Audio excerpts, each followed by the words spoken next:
Quella cuciniamo insieme ad Andrea, oggi cassate di chi Ciceri, cassatelle con i ceci. Curiosi? E allora?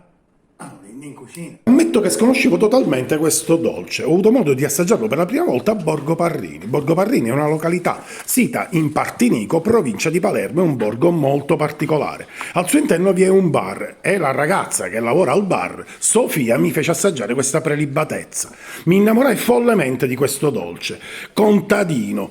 E iniziai la ricerca della ricetta originale, spero di averla trovata. Troverete dosi e ingredienti tra i commenti. Dopo aver eseguito questo raviolo mettetelo in frigorifero per almeno mezz'oretta, dopodiché ho deciso di friggerlo in strutto, per avere sia una frittura più asciutta, ma secondo me anticamente si friggeva in strutto e non in olio. Dopodiché li passo in una mistura di zucchero semolato e cannella, oppure per renderlo più elegante, zucchero a velo e un filo di cannella. Ma vi posso assicurare che in entrambi i casi esclamerete: Bedamati!